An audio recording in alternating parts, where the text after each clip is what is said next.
Hello friends, എല്ലാവർക്കും നമ്മുടെ പുതിയൊരു വീഡിയോയിലേക്ക് സ്വാഗതം. ഇപ്പോൾ ഇന്നത്തെ നമ്മുടെ വീഡിയോ എന്ന് പറഞ്ഞാൽ ഒരു കുഞ്ഞു വീഡിയോ ആണ്, പക്ഷേ വളരെ ടേസ്റ്റ് ആയിട്ടുള്ള, വളരെ ഗംഭീരമായിട്ടുള്ള ഒരു ടേസ്റ്റിലുള്ള വഴുതനങ്ങ വെച്ചിട്ടുള്ളൊരു കറിയാണ് നമ്മളിന്ന് ചെയ്യാൻ പോകുന്നത്. വഴുതനങ്ങ സാധാരണ എല്ലാവർക്കും ഒരു കൺഫ്യൂഷനുള്ള കാര്യമല്ലേ, നമ്മൾ എന്ത് ചെയ്യും, ഇതെങ്ങനെ കറി വെച്ചാൽ ടേസ്റ്റ് ആക്കാൻ പറ്റും എന്നൊക്കെ നമുക്ക് എല്ലാവർക്കും കൺഫ്യൂഷനാണല്ലേ. പക്ഷേ നിങ്ങൾ ഒരു പ്രാവശ്യം ഇതൊന്ന് ചെയ്ത് നോക്കിട്ടോ, ഭയങ്കര ടേസ്റ്റ് ആയിട്ടോ, പറയാതെ വയ്യ, അത്ര ഗംഭീര ടേസ്റ്റാണ്.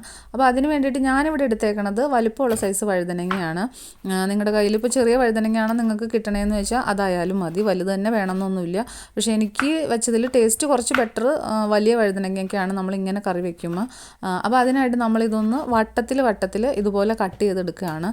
വട്ടത്തിൽ കട്ട് ചെയ്യണം എന്തിനാണെന്ന് വെച്ചാൽ നമുക്കിതൊന്ന് ജസ്റ്റ് ഷാലോ ഫ്രൈ ചെയ്തെടുക്കണം.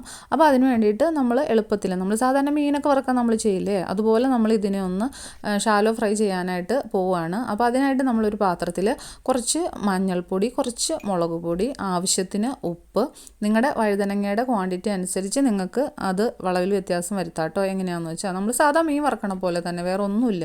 നിങ്ങൾ ഒത്തിരി കൺഫ്യൂഷൻ ആവുമൊന്നും വേണ്ട. കുറച്ച് വെള്ളം ഒഴിച്ച് മിക്സ് ചെയ്യുക. അതിനുശേഷം ഇതൊന്ന് നല്ലപോലെ എല്ലായിടത്തും ഇളക്കി, എല്ലാ വഴുതനങ്ങയുടെ പീസിലും നല്ലവണ്ണം ആവണ പോലെ നമ്മൾ ചെയ്ത് വെക്കുക. മാറ്റി വെച്ചതിന് ശേഷം നമ്മളിതിന് ഇനി വേണ്ട ഗ്രേവി തയ്യാറാക്കാൻ പോകണം. അതിന് വേണ്ടിയിട്ട് രണ്ട് സവാള, 2 പച്ചമുളക്, ഒരു കഷ്ണം ഇഞ്ചി, 2 വെളുത്തുള്ളി, ഇത്രയും സാധനങ്ങൾ ഇതുപോലെ നമ്മൾ ചെറുതാക്കി കട്ട് ചെയ്തെടുക്കുക. ഞാനിവിടെ ഇപ്പോൾ ചോപ്പറിൽ കട്ട് ചെയ്തെടുത്തു. അതിനുശേഷം നമ്മളിതൊന്ന് കുറച്ച് വെളിച്ചെണ്ണ ഒഴിച്ചതിന് ശേഷം ഷാലോ ഫ്രൈ ചെയ്തെടുക്കുക. ഒരുപാട് നേരമൊന്നും വേണ്ട, ജസ്റ്റ് ഒന്ന് വെക്കുക. ഒന്ന് നല്ല ചൂടായി കഴിയുമ്പോൾ തിരിച്ചു വെക്കുക. 2 സൈഡും ഇതുപോലെ ഒന്ന് മുരിച്ചെടുക്കുക. അത്ര മാത്രമേ ഉള്ളൂ. അതിനുശേഷം നമ്മൾ ഇനിയാണ് ഇതിന് വേണ്ട ഗ്രേവി തയ്യാറാക്കാനായിട്ട് പോണത്.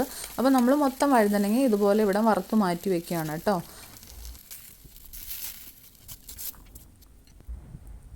അതിനുശേഷം നമ്മൾ ആ പാത്രത്തിൽ തന്നെ വീണ്ടും കുറച്ച് വെളിച്ചെണ്ണ ഒഴിച്ച് കൊടുക്കുന്നു. അതിലേക്ക് ജീരകം ഇടുന്നു, പിന്നെ കുറച്ച് വറ്റൽമുളക് ഇടുന്നു, പിന്നെ കറിവേപ്പില ഇടുന്നു, പിന്നെ ഗ്രാമ്പൂ, കറുകപ്പട്ട, തക്കോലം, പിന്നെ അത്രയും സാധനങ്ങളിട്ട് നമ്മൾ ഈ അരിഞ്ഞു വെച്ചിരിക്കുന്ന എല്ലാ കൂട്ടും നമ്മൾ അതിലോട്ട് ചേർത്ത് കൊടുത്ത് നല്ലപോലെ ഇളക്കി ഒരു 5 മിനിറ്റ് അതിൻ്റെ പച്ചമണമൊക്കെ ഒന്ന് മാറിക്കഴിയുമ്പോൾ അതിലോട്ട് മഞ്ഞൾപ്പൊടി, മഞ്ഞൾപ്പൊടി, മുളക് പൊടി, മസാല, മല്ലിപ്പൊടി, ഇത്രയും സാധനങ്ങൾ ചേർക്കുക. കുറച്ച് വെള്ളം ഒഴിക്കുക.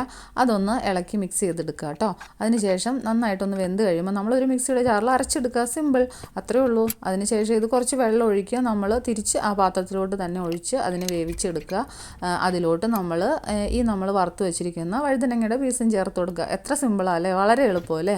പറയണ പോലെ എളുപ്പം തന്നെയായിട്ട് ചെയ്യുമ്പോൾ നിങ്ങൾ കാണുമ്പോൾ ഭയങ്കര ഗംഭീരം പണിയൊക്കെ പോലെ തോന്നും. പക്ഷേ നമ്മൾ പെട്ടെന്ന് ചെയ്തെടുക്കാം കേട്ടോ. വളരെ എളുപ്പത്തിൽ നമുക്ക് വളരെ സിമ്പിളായിട്ട് ചെയ്തെടുക്കാം.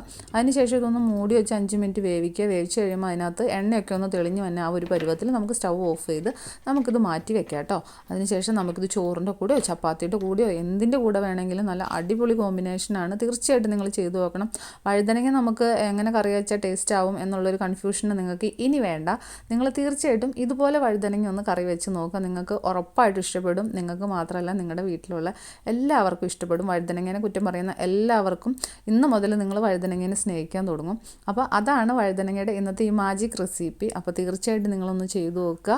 അപ്പോൾ നിങ്ങൾ വീഡിയോ ഇഷ്ടമാവുകയാണെങ്കിൽ നിങ്ങളൊന്ന് ലൈക്ക് ചെയ്ത് ഷെയർ ചെയ്ത് നിങ്ങളൊന്ന് സബ്സ്ക്രൈബ് ചെയ്ത് സപ്പോർട്ട് ചെയ്യുക. അപ്പോൾ നല്ല നല്ല കുഞ്ഞു വീഡിയോസും വളരെ എളുപ്പമുള്ള കുഞ്ഞു കുഞ്ഞു റെസിപ്പിയായിട്ട് ഞാൻ വീണ്ടും വരുന്നതായിരിക്കും. അപ്പോൾ നല്ലൊരു വീഡിയോ ആയിട്ട് വീണ്ടും കാണാം. അതുവരേക്കും ബൈ ബൈ.